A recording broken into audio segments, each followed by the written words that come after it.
Hello, friends. On this glorious day in beverage history, we are back. Round 2, back for more on this second episode of The Educational Drinking Show. It's the difference between winning the title in boxing versus defending that title against the next challenger. Except in our case, defending the title implies simply showing up and not crashing the studio. So perhaps that analogy is a bit thin and misguided, but that won't put a damper on my enthusiasm. Even though I do kind of crash the studio, as the outro of this episode does overtake my guest in an unfortunate way. But oh well. I feel like a winner today, and so should you, because you're here making the journey with us into the murky depths of the modern spirits and cocktail experience. Let's do this.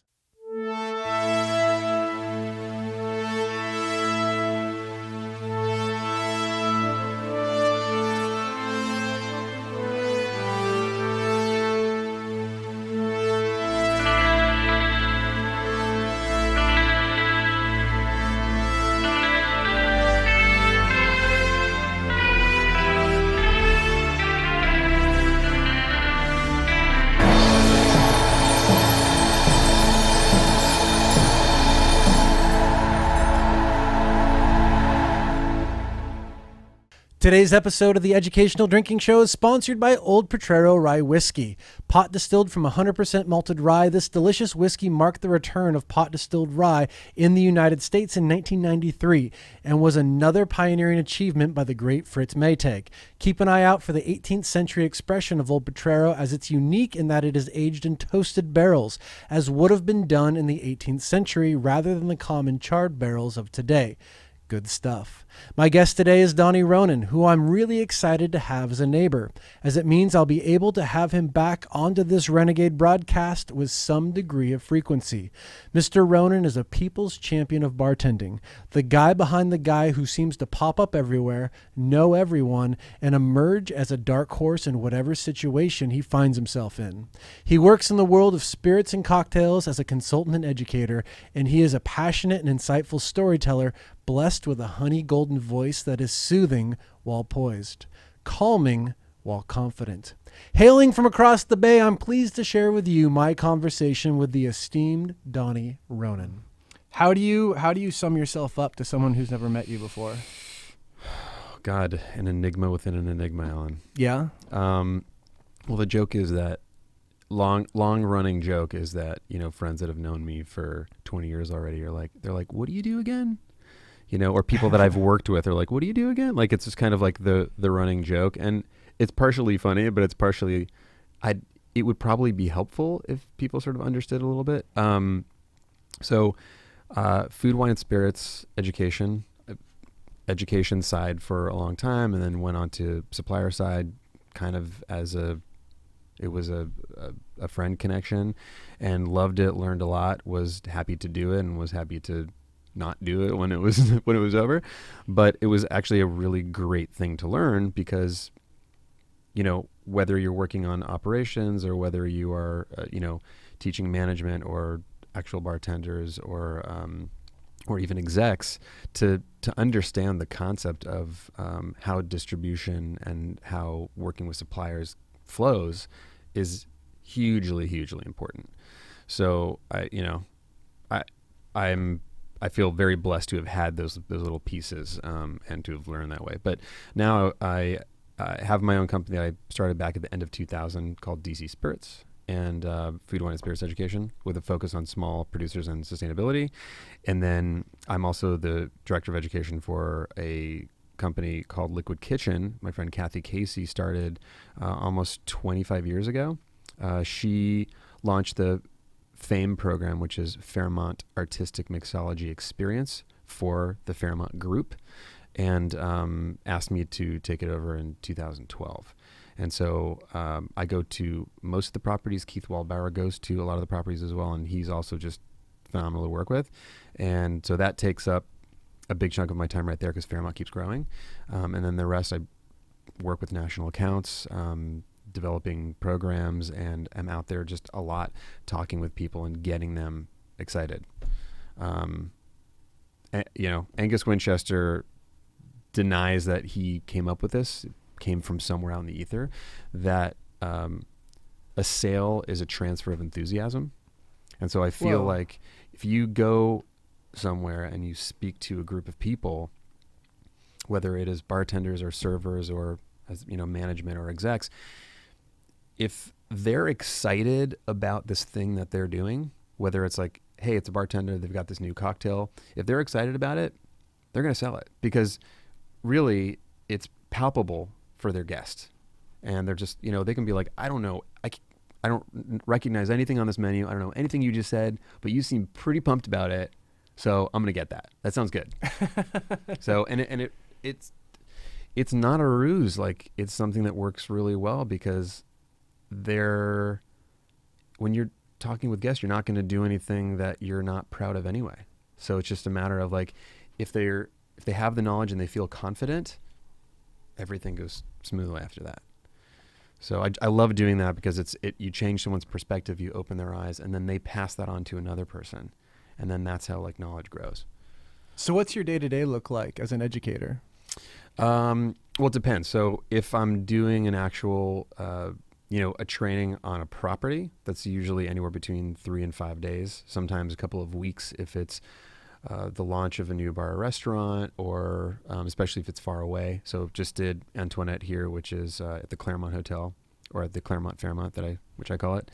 And that was great. But it's also very close by, so I don't have to be there all the time. So we went and did a few different trainings and set up the bar from scratch and worked with the whole team to get it done. And it's also Dominique Crenn from, working with her and her team and with the Fairmont team, and who is now the Claremont Fairmont team, was a ton of fun. So that was a very different scenario. But if I'm, in Alberta, Canada, or I'm in,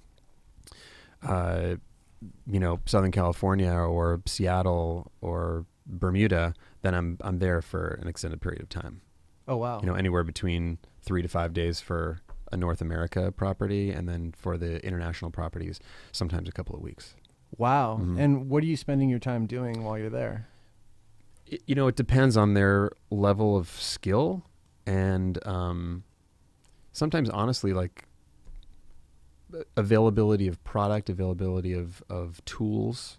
So sometimes it's, hurry up and wait. We get in there and we set everything up and we change everything, and then we realize, oh yeah, we don't have this thing that you were supposed to have 3 weeks ago, and we can't just get it like that. But most of the time, everything's planned out. I mean, very minimum of a month or a couple of months ahead of time. So it's rare that something isn't there. If they say, oh yes, we're all prepared, and we show up and they're not prepared, that does happen also. But most of the time, they really they're waiting for me to walk in the door. So it is all day with staff, sometimes split depending on their schedules, and then somewhere at this physical bar actually making sure that everything's being executed properly. So everything from menu development to actual, when it's legal anyway, infusion or, new products or things that we're making in-house, or working with the chef to construct something interesting. And then, several days of education, and then execution at night, and then execution for the last couple of days, and then launch of whatever new thing we're doing. So if you're going to be at a place for 3 to 5 days, it's an extended amount of time, but it's also a very brief amount of time to impart knowledge and really do training. What do you emphasize in that short amount of time to try and get the most out of these properties and bar programs? Well, Alan, I'm glad you asked that question. It really comes down to like the back to basics thing that we were talking about before. When someone goes to, whether it's a hotel or a bar or a restaurant, what's their takeaway? Their takeaway is, wow, that food, that beverage was delicious. But if they went in and had poor service, it diminishes how great the product was. Whereas if the service is amazing and the product is like, the likelihood that they're going to go back is 10 to 1.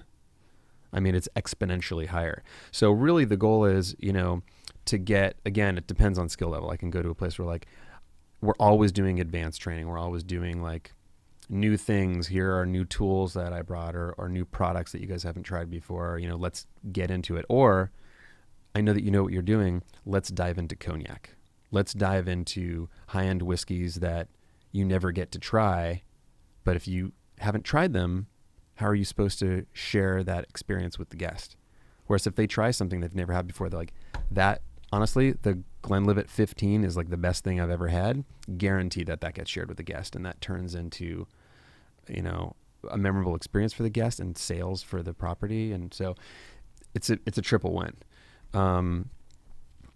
But a lot of times you get people focused on like the cocktails or the menu or whatever cool new thing they have, and they forget the basics. And the basics are take care of the guest, show them a great time. So the Fairmont credo is, or their motto is turning moments into memories. And however sort of like cheesy and corporate that might sound, I feel like it's such a powerful way to express what the guest experience is supposed to be like. You can go in, gin comes up a lot because I'll say, hey, you know, is there anything here that you guys don't like? And gin comes up a lot with bartenders. Really? Yeah.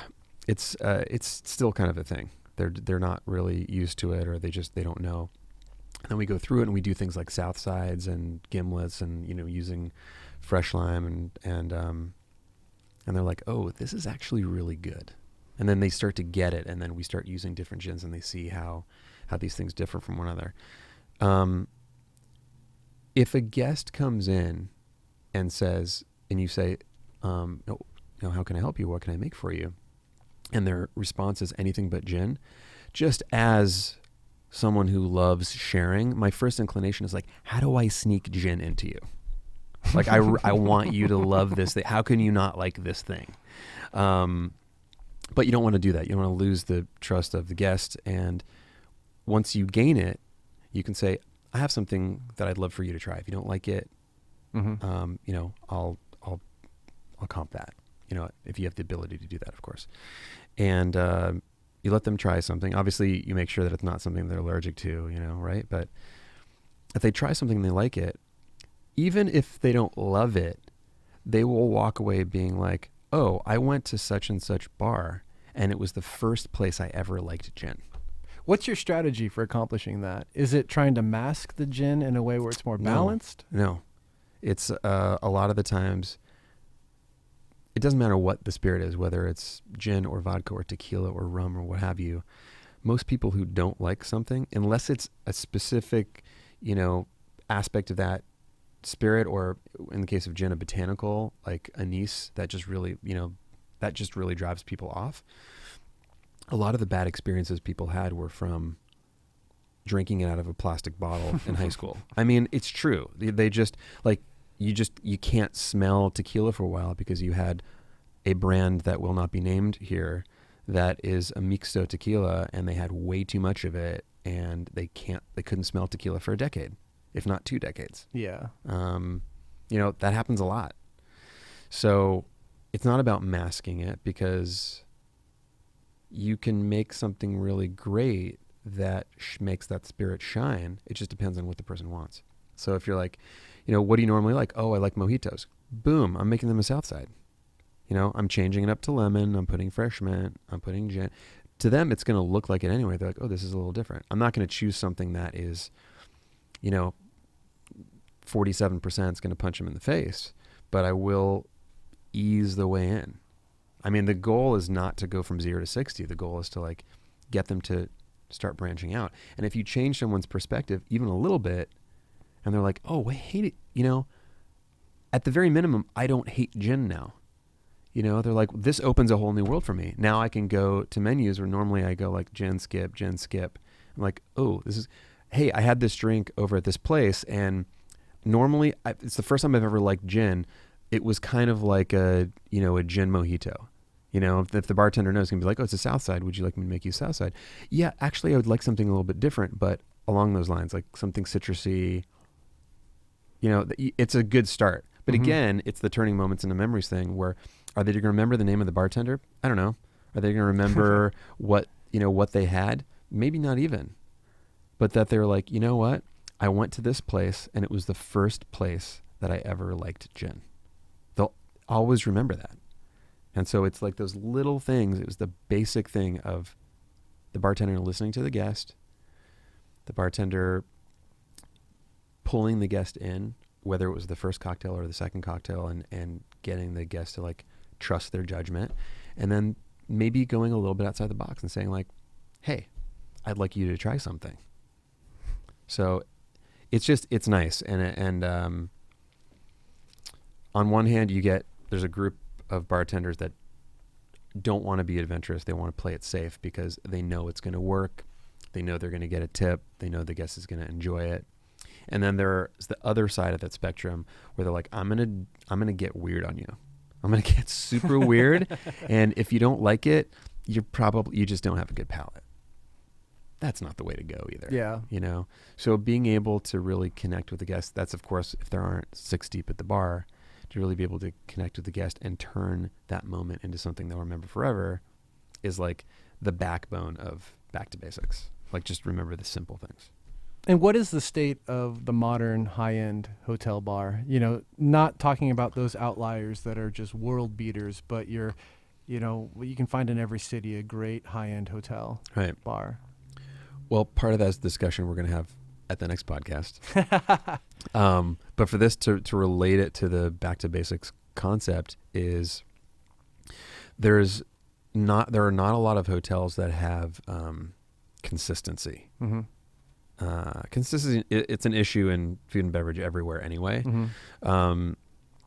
But to be able, if you're a loyalist of Marriott or you're a loyalist of W, there's a different flavor at each place, but like normally you go to the W, it's a little more modern, it's a little more hip, and it depends on the city, of course, but you walk in and you want like the W signature martini.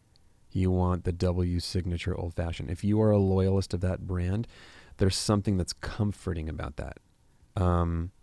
It's not cookie cutter because you could go to DC and get, a gin that's made in DC.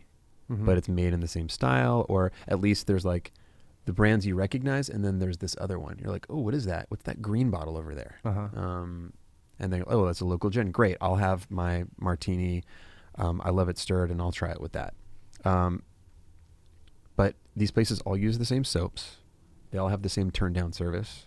A lot of times they have the same branding for the bar, like XYZ for the W. Mm-hmm.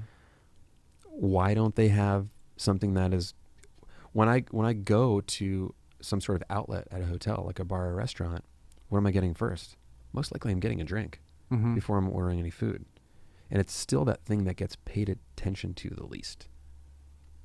And it's always been strange because it's something that's so easy to do, so easy to like execute and have consistency there. But there's been a rise. There's been a rise of that. There's been a rise of people paying attention to hotel bars partly because of the resurgence of the cocktails and where did people used to go? It was the saloon or the hotel. I mean, it was the gathering spot. That's where it was the watering hole. Yeah. So it's really nice to see that some attention, some care is going back in that direction. And so a lot of the times when I go somewhere, what I'm looking for are the really, really simple things, not looking for something complicated. It's nice when they have knowledge, and it's nice when you look on the back bar, you're like, okay, I have a lot of options here because these guys have a stellar selection of spirits. But I also want to order an old fashioned and know that it's not going to suck. Mm-hmm. It's really disappointing when that happens. So having that perspective on the state of the hotel bar and being someone that's in a position to influence it for the better, what leads you to this idea of back to the basics, and how do you make that pragmatic beyond, almost like cliched country wisdom, back to the basics? Like, how do you really make that relevant to these people, behind the bar? That's actually the easiest part, the making it relevant. Mm-hmm. It doesn't matter if you have a guy that's worked there for 3 months or a guy that's worked there for 30 years. Sometimes actually unless the old guys are really crabby and just do not want to lift a finger, I find that they sometimes know much better how to treat the guests and they know how to work a tip. They really do. They know how to work it to get that service tip. They're all about it. And that's something that I feel like some of the, younger bartenders could learn. I know that when I did it, I was not very good at like hunting for it. I just had a good time and it all worked out, but these older guys are very good at that kind of thing. And they're very service oriented. Yeah. Except when they're not, except when they're like crazy lazy because they know that they make, the most money, most hourly wage at whatever hotel or property it is. But for the most part, when you speak to the purse strings, all of a sudden everyone's like, everybody listens. Yeah. And so you're like, okay, right now it takes you 5 minutes to make this drink. I noticed while watching you for the past couple of weeks that most of the time you're just pouring beers or pouring wine and you're suggesting that to people. They're like, oh, what should I get? I was like, here's the thing. Now this is a little bit of an inside scoop thing that's going to make sense to everyone that hears it. Yeah. But in general, spirits have a higher profit margin than beer or wine. Wine's next, beer is probably the lowest, right? Even tap beer. And not only is it not as good for the property, but it's not as good for the bartender. So I'm like, if you could just make that drink faster and enjoy yourself doing it, they'll probably have a second one. You will have a higher ticket price at the end, and it's better for the property. It's triple win for everyone. The guest is gonna have a great drink. They're gonna have a great experience because you're gonna talk to them, and they're gonna maybe have something special that you made them, maybe like an off-menu item or something. You get to sell something that's a higher ticket number. A higher ticket amount, and which means you're going to get more tip, and it's better. It's higher profit for the property. So it's great for everyone. And they're like, oh, we never really thought about that before. Wow. So for example, like we really need to get this thing fixed, or we're looking to get this equipment. I'm like, here's the thing: if you sell 10% more drinks and cut that out of beer and wine, you will, the bar will have that money in 30 days to fix that thing that's been annoying you for 6 months or 16 months or 6 years. So they're like, you see the light bulb go off, and they're like, oh yeah, that's actually really simple. I hadn't really thought of that before. Was that obvious to you as the low-hanging fruit in terms of opportunity when you started doing this work, or is that something that kind of appeared over time? That's a great question. I don't know when that started, but in general, the bar is low-hanging fruit. I'm glad that you used that expression. I was talking to Kathy about that today as being like a concept that bars, restaurants, and hotels don't understand.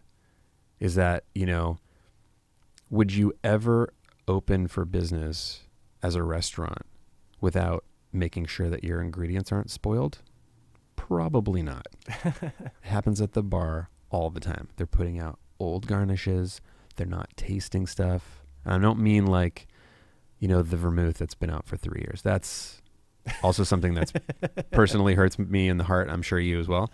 But really basic things like juices and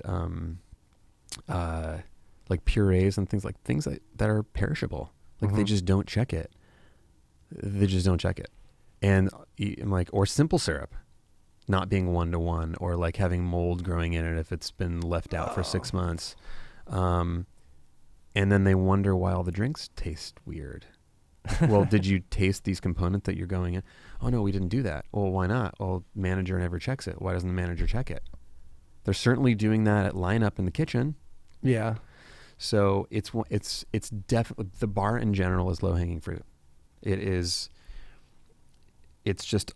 always that it's a profit center. And it's also the place that people gather. Do they need food to continue having a good time? Yes, or they will fall on their face.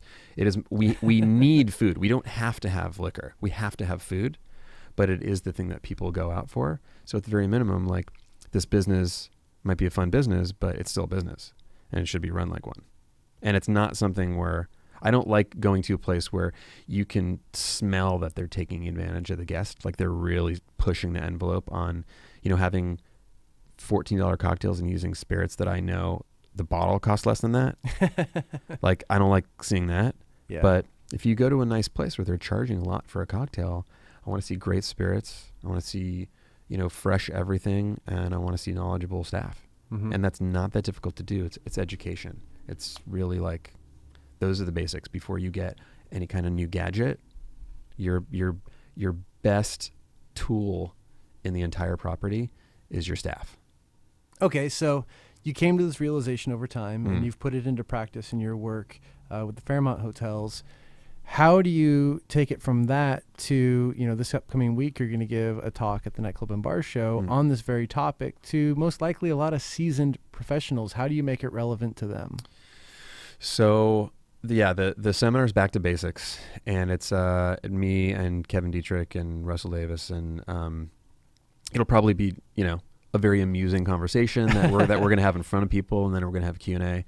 But you're talking about three people who have varying styles of educating and various backgrounds. Kevin coming from high-end hotels and bar and restaurant groups, like the Mina Group and then Kimpton most recently, and has now purchased Cantina and is basically revamping it. And it's one of those things where, like, Kevin's credo is basics. One of the reasons why he's one of my favorite bartenders, not just because he's a great dude, it's because he gets it, and it's very basic.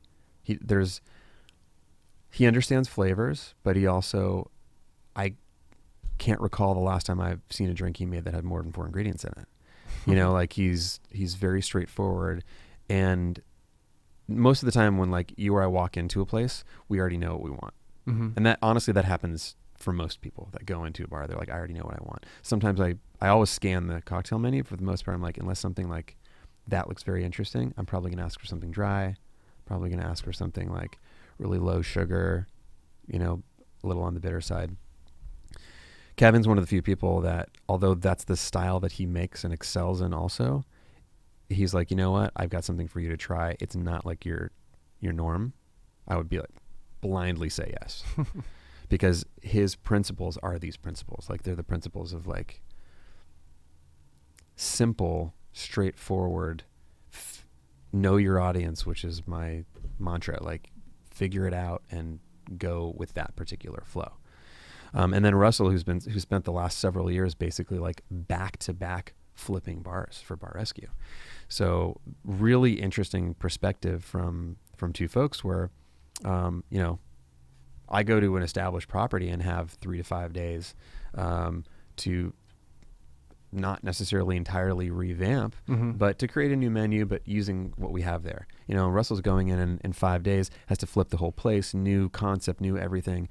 Sometimes the people he has to work with have zero knowledge. Like he really does have to go 0 to 60. So it's a really 3 people with very different perspectives. And, when we're talking about everything from like, digital menus, cocktails on tap, to all kinds of like fancy systems people have, like Cruvenet, and it's going to be really interesting. And I don't know what my audience is going to be like. Mm-hmm. So we're going to have to flow with just looking around. It's one of the main things is you really need to know how to read the table. Mm-hmm. And we're going to have to figure out who's sitting in that audience. So, I mean, you, Kevin, and Russell are all very unique, different bartenders. What do you anticipate is going to be the consistent thread between all 3 of your messages on this topic? Simplicity. Yeah? Hospitality is a word that gets thrown around now, like craft, hospitality, mixology. Like those things we hear, they've become a little hackneyed even. So, after sort of the concept of mixology hit some sort of peak, it hit some sort of tipping point, maybe even jumped the shark, if you will. Everyone else was just like, dude, just a bartender. No, please, just a bartender. I think using certain tools, learning what's out there is important, but to never forget what those basics are. And those basics really are hospitality, taking care of a guest, educating yourself so that you can show a better time to the guest. It's basically like these 10 things, but everything in column B is so that it improves the enjoyment for the guest. There's no point in it. So I make the place look nice. Do I make the place look nice because I want to get people in the door? Yeah. Why do I want to get people in the door? Because I want them to have a good time. I want to make a comfortable space. That's about the guest. I want to have great cocktails. What's that about? Well, yeah, we're a business and we want to make money, but like, how do we make money? By showing the guest a good time. So it all comes back to the guest. And that's what this is sort of all coming down to. Like POS. Yeah, I want a point of sale system that runs smoothly. It'll obviously keep me from going insane as an operator, but it also allows me to really execute quickly. And who's that for? For the guest. So it all comes down to the guest and the guest experience, because those are the people that are coming. Those are the people that drive your business. Mm-hmm. So if you go into a cocktail bar and they think that they take cocktails, I don't go into bars. Never. No, sorry. Never happened. Mm-mm. Well, let's assume that you did. Okay. And they take their craft seriously, or at least they claim to. And if that hospitality element's going to go wrong, what are the most common pitfalls that you see consistently in bars that do try and take their craft seriously? God, you are just filled with good questions. Filled. I'm a curious guy. Well, you know, there are some places that will take the craft seriously, but it'll come with a side of attitude for free. Yeah. This is another one of those things where like the places don't need to be named, but we've all been to those places where you walk in and like it's immediately comfortable. It's like great lighting, comfy bar. You look at the menu, you're like, oh, there's a bunch of good stuff in here. Mm-hmm. And there's something about it. It's either you wait a long time, or even if it's not crazy busy, you get ignored for a little while. I mean, great places, even places that are crazy, they will still make eye contact. They will still lean over and be like, hey, a little bit in the weeds. I'll be with you in a couple of minutes. Mm-hmm. That person could be like, I just want to get a whiskey soda. Like, I'm easy, Mm-hmm. And who knows, because of that interaction, be like, okay, no problem. They make a couple drinks, they get it out, one order, whiskey soda, hand it off, get a credit card, come back to that guy a couple minutes later, and he has his drink and enjoys. Mm-hmm. But that's a really simple one. It's like, I have a lot of friends who are, owners and operators, and they say that their most important hire is their door guy. Really? Yeah, like the guy who checks he's the first point of contact. Yeah. He or she are the first point of contact to anyone coming into that bar.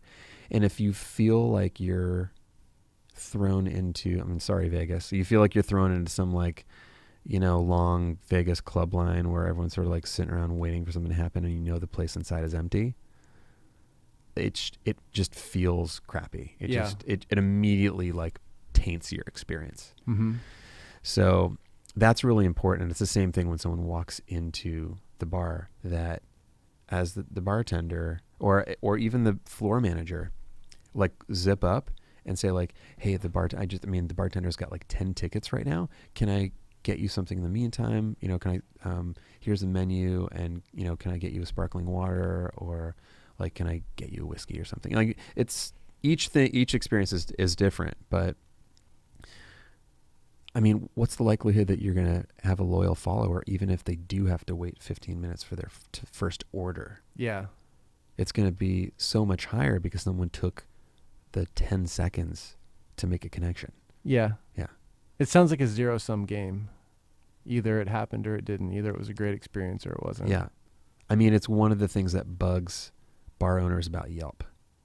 Someone will come in and have this horrible experience and no one will know about it until they post it. Mm-hmm. And they're like, well, did you come to anyone? Did you say anything? Like, you came in to ABV on Saturday at 10 o'clock and expected to have service in 30 seconds. Well, dude, it's not going to happen. And that's a place that does take its service very seriously and does as good a job as you can in that small space. Mm-hmm. Like true hospitality professionals. Mm-hmm. But I mean, you can't control that, but you can do the best you can. And if your staff is trained on eagle-eyeing like that, the likelihood that someone's going to fall through the cracks is way lower. So beyond being mindful and aware of these opportunities, how do you measure success when you're trying to help a bar program evolve in this area? Oh, okay. I mean, like the area of the Bay? No, of the hospitality, area, yeah. Honestly, it's a lot of it is empathy and just paying attention. Mm-hmm. Because a lot of the times if you're able to change the perspective of one person on the staff, then you've already made a big difference. Mm-hmm. Finding leaders, finding people who like keep the culture that you're creating is imperative. Mm-hmm. So if you've created a flavor, Mm-hmm. you want to keep that flavor, you really do need several people in place who are really behind that. Because, whether it's a short-term or a long-term project, you can't be everywhere at once. Mm-hmm. And it's just like anything where you're a manager or a leader. If you don't know how to delegate, you're going to get exhausted. Yeah. Because you're going to have to have smaller versions of yourself. Yeah. And the best case scenario is when you find someone who's better than you at a particular aspect. Mm-hmm. I mean, God forbid you have a chip on your shoulder about that. What's the point? Is your goal to have that place be successful or not? If it is, then kudos you just lucked out. You found someone that's actually better at managing that particular property than you. Mm-hmm. Fantastic. They're going to make it even better than you ever could. At the very minimum, you've inspired them in some way to do this. They might have more natural skill than you in a certain aspect. They might come up with drinks down the road. You're like, you know what? You're here all the time. You know your audience better than I do. You're going to come up with things that are maybe more appropriate than I will. Mm-hmm. But we started off somewhere together, and that's the great thing. Yep. So I think that happens a lot. I mean, we did a seminar back at Tales in like 2007, I think it was, about responsible beverage consulting. That's actually where I met Kathy. And, that was just sort of the beginning of it, where it was ramping up and people were bringing in all these esoteric spirits and they were trying to do all these cool things. Mm-hmm. And that's where the beginning of mixology started. Mm-hmm. And the basics sort of fell off. Mm-hmm. And it's much more, you can't walk in there with ego. You can't. Yeah. Because you're going to meet up with other ego. You're going to have a bartender who thinks that they know more. You're going to have a chef that doesn't want to work with you. There's going to be a struggle. And it really is all about the simple things. And if the goal is to improve a particular property, or to improve a particular bar or restaurant, or to revamp a menu, or to, educate them on, rum agricole, then that's your goal. And if that goal is achieved, then who cares if they remember your name? I don't care. Mm-hmm. The goal was achieved. I'll go back to that place and I'll be blown away at like how excited they got about something and how they went on their own, of their own volition, picked up more information and started learning. And I love seeing that. I don't care if they got it from somewhere else, or if I walk in and they're like, what's your name again? I don't care. How often do you find yourself behind the bar these days? More often than I would have thought, just because unless it's a state or a province where I'm not allowed to be behind the bar, if we're launching a new menu or we're having to do something like you asked before, like cram something into a limited amount of time, I want them to feel comfortable. I don't want it to be too training wheelsy, but that's how I keep up my skill, because I haven't worked anywhere for a long time. I mean, even when I was working, it was honestly for fun. Like it was never my my chosen profession. I did it honestly because I loved it. Mm-hmm. So I like doing it now. It gives me that perspective, which I find is really crucial in talking to bartenders all the time. How are you supposed to get it if you're not there? You're not like in the trenches together. But then there's a certain aspect where like you have to be a manager and not just a leader, and like step away and make sure that they're able to stay afloat without the extra pair of hands. So between that and like guest stints and running activations, actually a lot more than even when I was working as a bartender. Mm-hmm. So when you're behind the bar, how are you honing your hospitality skills? How are you, evolving your skill set of the basics? Well, every place is different. So, a lot of bartender skill is kind of chameleoning, if you will. Like they need to adjust to every guest and show them the best possible time.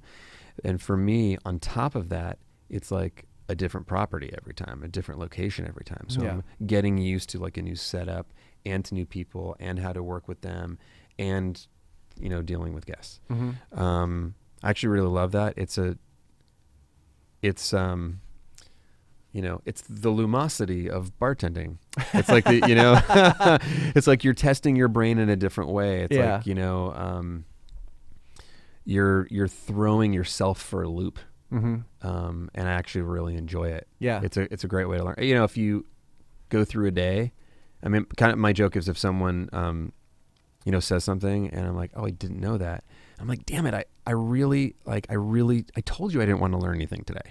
But if we go through a day and we haven't learned at least something, I mean, a little bit of a waste of a day. Yeah. So to just sort of like test yourself is great. It's hand-eye coordination is a good skill to always be working on. Less people get hurt than, if you're playing darts at a bar. Yeah. Which I never understood. Darts and drinking just never made sense to me. Yeah. But it's fun. Yeah, totally. Slightly dangerous. So if you were to compare the Donnie of 2016 to even the Donnie of 2013, how have you evolved over the last couple of years in terms of the basics? I think I'm taller. Yeah? Yeah. How'd that happen? Space? I'm hoping for space. Yeah. Like if we were, Johnny Mandel from Centauri was doing a little seminar today about American oak versus European oak, where a lot of these groves are really tight together. And so you'll find that the actual cellulose, like the material of the wood, is a lot tighter in American oak because they grow these in these tight groves together. I feel like once I moved into a bigger space, all of a sudden I just got taller. I had more room to grow. So, yeah. So you're metaphorically taller? No, I think I'm physically. You're physically taller. I'm like 6'7" now. You are? Yeah. It just doesn't look it. It doesn't look it. It does not show up on the camera feeling either. Yeah. I'm sitting right now. Yeah. So it must be it. Yeah. Well, between 2013 and 2016, I probably have gone to, back and forth to a couple hundred properties. Yeah. So, and they're always different. So like, there's a framework, depending on the client or whatever, there's a framework. Yeah. There's a program that you adhere to, but if you make a cookie cutter, then every place is the same. Yeah. That's not consistency. That's just boring. So it does take a little extra effort. It takes a little more time to do something specific for that property. Yeah. But I would say that I'm a lot better at doing that now. At figuring out what those little things are that they're really going to enjoy, and figuring them out a little bit quicker. So it's not like the last day and we're like, oh God, we got to put this new menu in play. But you walk in the door and you're like, okay, I think I know what I'm going to do here. A lot of times I know people plan that before they go, and you can always do a framework, but as soon as you walk in the door, it's a very different scenario. Yep. You can't always know what's going to happen. So it's nice to also sit and listen. Yeah. That's part of being like a bar professional is, it's like dime store psychology. you sit and you listen. Sometimes people just want to share. Mm-hmm. So I want to hear from them who their audience is, because if it's in, Cleveland or in Newark or in Philadelphia, each place, they're going to know the audience better than I do. So Any cool insights that you've picked up just based on like a market or a region? Canadian bartenders learning about the minimal amount of rye and what they've called rye all their lives. Really? Super fun to watch that happen. Really, really fun. So I'll stand and be like, what behind me has 100% rye? And they'll, it'd be like Crown Royal and Seagrams and, and I'm like, nope. And, unless it's a place that actually does have, Lot 40 or, Alberta Premium or, Dark Horse or one of those like actual Canadian rye whiskeys. And most of the time they don't even have like American ryes because they're like, well, why would we? We have a Canadian rye, but they'll finally, they'll just give up. And I'll be like, you're actually looking on the wrong side of the bar. It's over there with the clear spirits. It's Belvedere. At a Canadian bar, Belvedere vodka will be the only thing that's made out of rye. And 100% rye at that. So it's one of those things that like you see their heads explode. And it's really fun. What that turns into is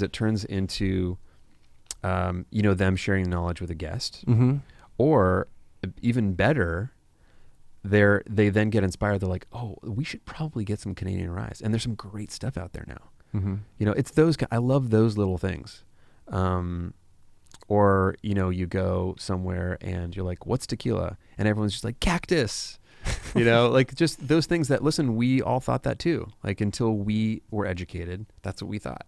Mm-hmm. It was like that in every cartoon. It was, you just thought that's what it was, and then you learn about it, and they're like, "Oh, that's really cool," and it's a perspective change. I love watching perspectives change. I love watching someone's eyes open up. That's cool. It's a ton of fun. How do you see that typically happen with more seasoned bartenders? The first property I ever did for Fairmont was I'd worked with unions before, and I actually really love working with unions because you can walk into a property where there's this major clash between union and management, and most of the time, unless that individual is just a real something that, can I say it? Can I say bad words here? You can try. Okay. The real bleepity bloops. The real bleepity bloops. Wow. Unless the person is just like, they want to be a pain on purpose. Most of the time, it's really just this thing that's been created, this like Hatfield McCoy thing, and it's really easy to get around. So I actually love working with that. So the first property I ever did for Fairmont was in Montreal. The guy it was like his third bartending job, but he'd been working at that bar longer than I'd been alive. Yep. So it was incredible. He could have easily shut down, not wanting to listen to a word that I had to say. But I think that within the first, I just remember the look on his face when I saw him learn something that he didn't know. That's cool. Super cool. And I learned so much from him. Yeah. I mean, just such a professional. Like the guy had the same two guys sitting in front for lunch Monday through Friday for 20 years. 20 years, same guys every day. Like attorneys across the street. He made little name tags for them and reserved their spots because they like to sit in the same spot. He already knew what they wanted. That doesn't just happen. Yeah. That happens like over time and people with experience. And so let's say you got a guy that's been doing it for 5 years. He thinks he's been doing it for a while. Then you got a guy who's been doing it for 15, 20, 30 years. When you work with those guys that have been doing it for 20 or 30 years, where's their head at in terms of the work that they do? Everybody's different. Yeah. Everybody's different. You can find a guy who's been working for 5 years who is super dedicated. Yeah. And really throwing themselves in there. They have a great relationship with management or ownership or whoever that is, depending on the size of the place. And they feel like they're being heard and they're happy. They're satisfied in their position.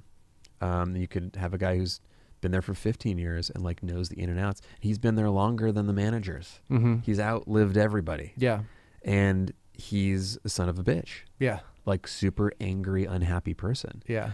sometimes it's the flip. It's the flip. The Mm-hmm. guy's been working there for 3 months, hates every second of it. And the guy's been there for 30 years. He's like, I love my job. Man. Yeah. So it totally depends. One of the things that we're going to talk about in the seminar is, is flavor trends. Mm-hmm. And so if you've been working at a place for, 5 years, you will have already seen some things rise and fall. If you've been working at a place for 30 years, you're probably watching things come back. You're like, I'm sorry, did someone just order a Harvey Wallbanger? Can I ring a bell? And what just happened? So it's very cool to be around groups of people where, flavor trends, spicy. They're like, oh yeah, we did spicy a number of years ago, but it's still happening right now in different types of ways. Sometimes it's cinnamon, sometimes it's jalapeno, sometimes it's arbol chile. Sour is a big thing right now. Mm-hmm. I think because people are starting to get accustomed to pulling back from sugar, and they're accustomed to something a little more tart. And then sour beers are huge. So Mm-hmm. like sour and like tart in general, people like that thing that grabs onto your tongue and, just Mm-hmm. squeezes it. Bitter, the fact that like Amari are exploding in this country is crazy to me and so cool. And there's so many of them now. Mm-hmm. And then just in general, like sugar hitting a tipping point. I really love that. So is this all part of the basics to you, is understanding these trends and where the audience consumer mindset is? Yes. Because if you get it, then it's not, some of them are like, I'm going to take flack for this, but it's like Fireball. Mm-hmm. I don't hate on it. You can't hate on anything that sells that much. That's kind of the thing that happens. It's like Patron. All of a sudden, everybody hates Patron because they hit 2 million cases. You're like, where were you for the past 10 years when they built the luxury tequila market that everyone else has been riding those coattails? Mm-hmm. You don't have to drink the product, but don't hate on it because it sells a lot. Mm-hmm. So it's like with Fireball, they created something. There's probably a lot of other stuff going on, but they created something that they thought would work and that would be palatable. And part of it was marketing and really hammering it home in like college campuses and stuff like that. Mm-hmm. But at the end of the day, like it actually, I think, created cinnamon as a trend, as a flavor trend, Well, like in food also. And then all of a sudden everyone else is coming with, people came out with cinnamon tequilas like the Singe, the Jose Cuervo Singe. And then there were all these other like imitators of cinnamon flavored whiskey. mm-hmm. Just really interesting to watch. But at the end of the day, if you are a service professional, you know that those things exist because if you don't want to say no. If you really don't want to serve this thing, Mm-hmm. you're like, I just don't want to do what everybody else is doing. So you know what? I'm going to make my own. I'm going to make a cinnamon syrup. I'm going to add it to a whiskey that I really like. Mm-hmm. I'm going to go and do it with like Jack Daniel's Tennessee whiskey because it already has like a really nice vanilla and caramel in there, and I can pull back on the sugar and the syrup and just kill it with the cinnamon. Or Evan Williams because it's really straightforward and I want like a nice sharp straight Kentucky bourbon. More power to you. You're answering a call but doing it your way. Mm-hmm. Then there's some people that like adamantly put their foot down. They're like, no, not going to do that. Not going to respond to that trend. But I feel like at least if you know they're out there, then you can work your way around and like, I'm really sorry we don't carry Fireball. We have this really terrific cinnamon infusion that we did. Mm-hmm. Most of the time people are going to be like, sure, that sounds great. Other times it's going to be like, hey, can I get Patron? Oh, sorry, we don't carry Patron. That's cool. Can I get Grey Goose? And you're like, confused by that. But sure, yes, absolutely. So as long as they're on top of those things and again, it's all about the guest. It's all about like being prepared, managing expectations. Mm-hmm. It's a relationship. So how do you approach the difference between satisfying a guest need in a situation like a Fireball versus a guest that won't drink gin and trying to open their eyes to something new? How much of it is embracing their comfort zone versus trying to be, a steward of something new and introducing them to something new? You really tie that one in. I like it. Tied it all back together. Yeah. The steward of something new. I like that. I'm not sure it worked. It may have been an overburdened metaphor. No, but I think no. You got what I was No, it's going fine. for. I immediately thought of the Love Boat. Is that weird? That's what I was Yeah. implying. So the Yeah. fact that you picked that up. Yeah. Well, you know what? It's a combination of you said steward, and I think of like a steward for a ship. Yeah. And then I thought of Captain Stubing, and then immediately thought of Jean-Luc Picard because his name is Patrick Stewart and sounds Yeah. like Steward. That all happened very quickly Yeah. in my mind. Yeah, Patrick Stewart. So the steward of something new. Again, we don't want to say no. Yeah. We want to have what they want. Uh-huh. But if we can, and a lot of times it just depends on how busy you are, but if you can quickly educate a guest to show them something new where you're not belittling their choices and you're not being like, well, I wish you didn't like that thing because that thing sucks. You know, it's that same perspective thing, whether you're doing it on my end as a trainer with bartenders and management, or you are a bartender or a server and you're creating this new experience for a guest. It's all those things that get passed on and you watch someone's range open. Yeah.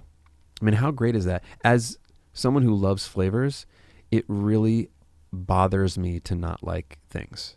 Yeah. I don't like eggplant. I just don't. Even when I taste it and I think that I have some sort of like allergy, and I hate saying that also because it's very annoying, but like when I eat it, I totally feel sick. So I try to keep it to a minimum. But if someone's like, you got to try this, I'm still going to try it. Yeah. Even if it's something that might be really gross, I'm still going to give it a shot, because as someone who works with flavor and ideas and development, I want to try everything so that I can create this like, Dewey Decimal System card catalog in my mind of flavors and how they work together. And if someone says like, hey, I'm really looking for, I tried this one mezcal, it was way too smoky for me, but I really liked I'm a novice in it, but I liked that it was sort of creamy a little bit.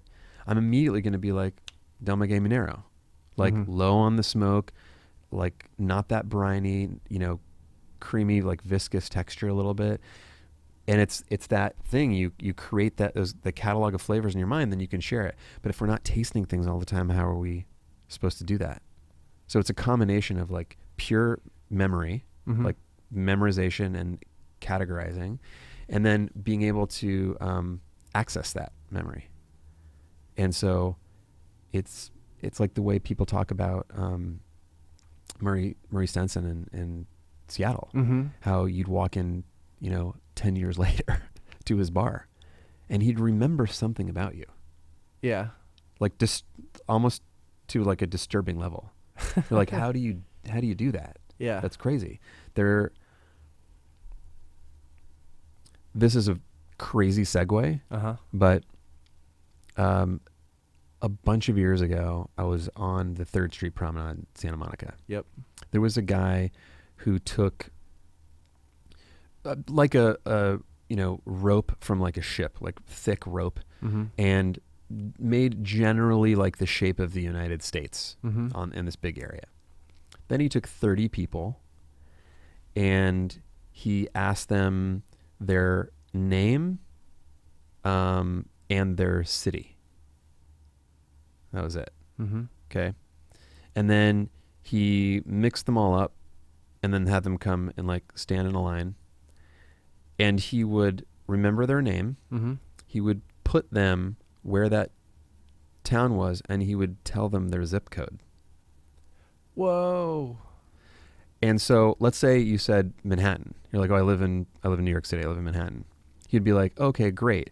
Are you south of 14th? And are you on the east side or the west side? And then he would know it's, 10002.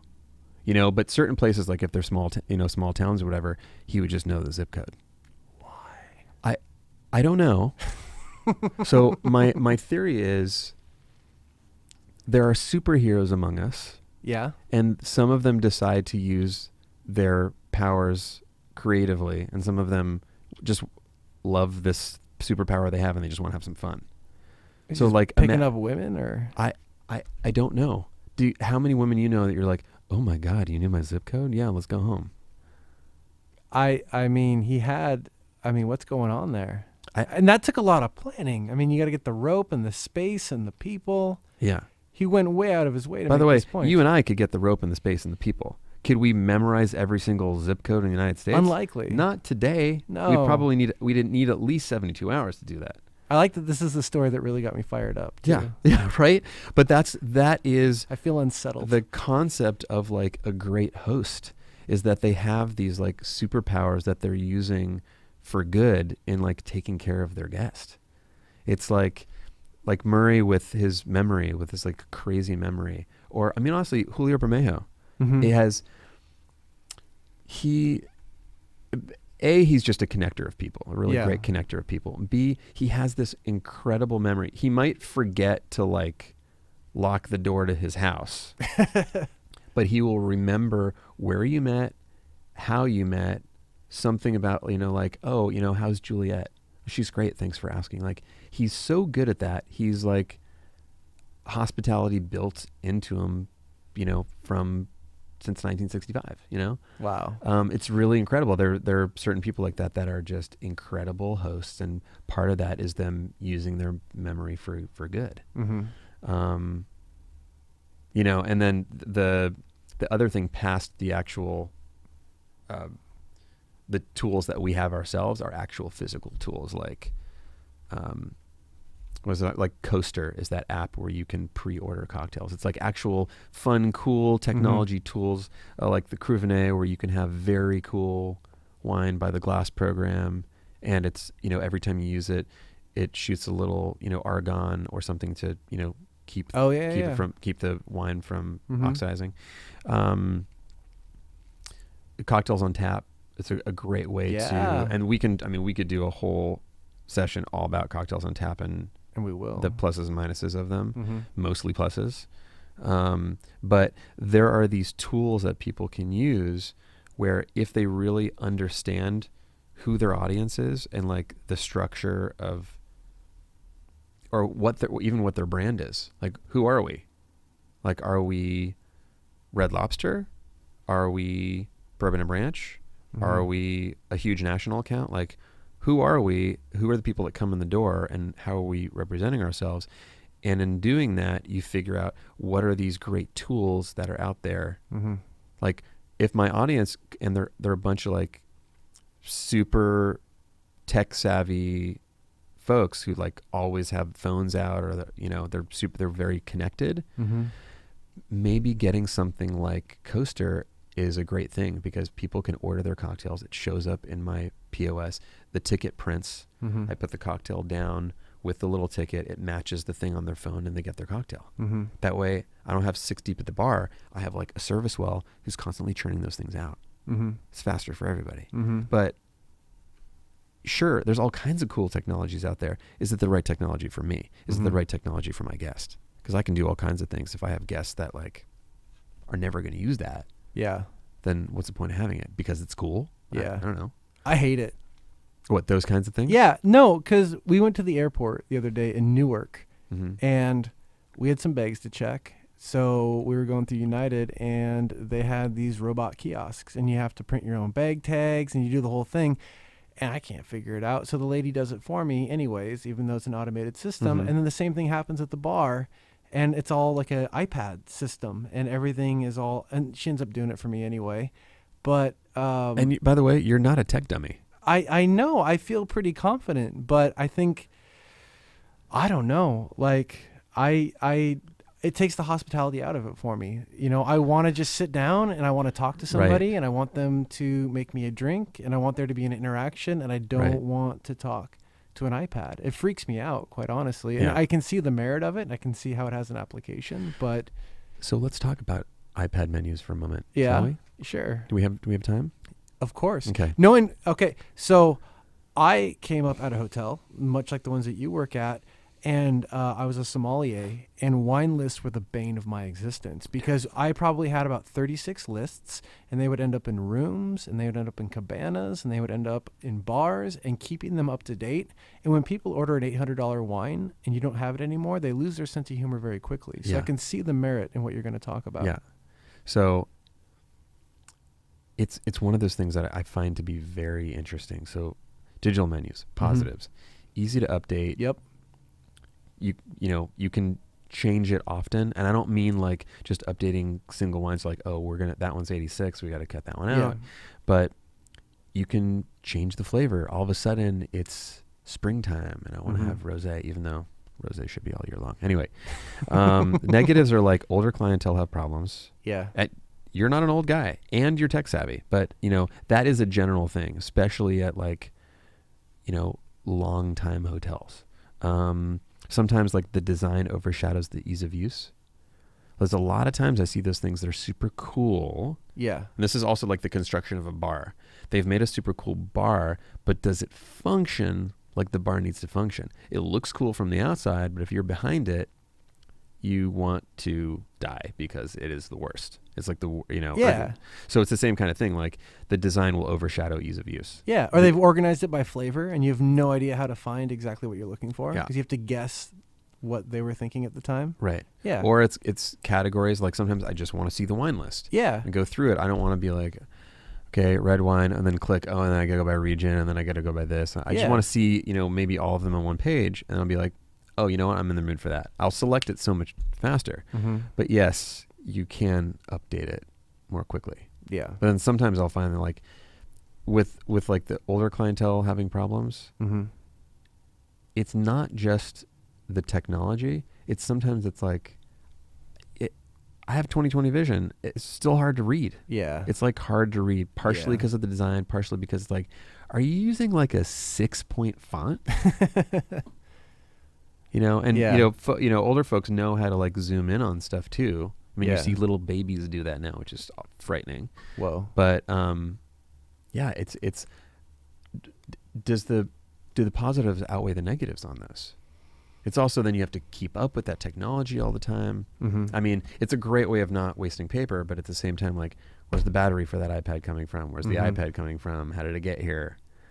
You know, so it's like if we recycle paper, or we have, you know, maybe we have really cool chalkboards that go out, or things that are easy for us to print, or we're 100% post-consumer recyclable paper. Yep. Maybe that works better for you. People always want like the newest technology, whether it makes sense for them or not. Yeah. But, you know, much like the Coaster app thing, if you're at a place where, what's the place that's 2 doors down from Mina on California? Like there's Perbaco and Barbaco. I think Barbaco was the first one, at least that I remember, that had the iPad menus in San Francisco. And same thing, people were like super cool, and some people were like super annoying. Yeah. You know, and I think it's a little bit of both. Yeah. If it makes it more convenient, then it's great. If it doesn't, then not great. But you have to figure out who your audience is and like, is this going to work for me? Am I making things more simple by doing this, or am I making them more difficult? Robots, Skynet, self-aware. I think it's going to be a theme. 30, 29, 28. Yeah. Last question. So you're going to give this talk here in a couple days, very short here, and by the time this airs, this will have given this talk. But when people leave this, what do you hope that they take away from this Back to Basics talk? Oh, from the one at Nightclub and Bar? I honestly hope that we do have some light bulbs go off, where they immediately gain some perspective that they didn't have before and relate it to what they're doing and be like, how can we actually simplify what we're working on right now? It's not dumbing down. It's not lowest common denominator. It's not like, you know, it's not cutting things out. It's not about that. It's about simplifying for the purpose of making a better guest experience. And I think in doing that, even if it's like, it's like let's say you have never done yoga before and you go and do yoga and you're like, listen, I'm a professional soccer player. I mean, what are these people going to teach me that I don't already know? And then you go and you use muscles and flexibility and things that you've never used or you haven't in a long time. And you're like, I can't move right now. I'm in total agony after that class. If they have the opportunity to go back home and maybe push the envelope a little bit, like maybe take the basic thing really to heart and take it a little too seriously, they'll at least like go past a balance point and then it'll bring them back to where they really need to be. Because like, let's say they're crazy complicated right now and they cut out a ton of stuff and go a little too basic. It'll at least give them the balance that they need to figure out, you know what, this didn't work. This didn't work. This is not working for us right now. This also didn't really work for us, but like we found like a great little spot in the middle, and that happened because we started thinking in a different way or just experimenting in that way. That's what I'd like for them to take away is, how can I take these practices and make them work for us, for our guests to have a better time? Not at the detriment of the business itself, but so that they remember that's the focus of the place. If the guests are happy, the place is always going to be successful. They're going to tell their friends, they're going to bring more people in. I'd rather have one person in 1,000 times than 1,000 people in once. Absolutely. I didn't make that up. That's the thing. So that's really the goal, is for them to see like how important that is. And whatever kooky thing they're doing, they could have like that weird graph menu that they have at Pouring Ribbons, where like it describes the cocktail on like an XY graph. Like, is it bitter? Is it sweet? Is it? I wish I remembered the four. I think strong is one of them. I can't remember what the four are, but then you've got these dots of where the cocktails are. But at the end of the day, like, the drinks themselves are very simple. And then he has like a chartreuse menu, like a whole menu of vintage chartreuse. And that's a simple thing, but they take care of guests when they show up. Like, you feel good when you're in there. It's that kind of thing. I love that. Perfect. Thank you so much. Keep it real. We'll keep it going. Always a pleasure. Cheers. Godspeed.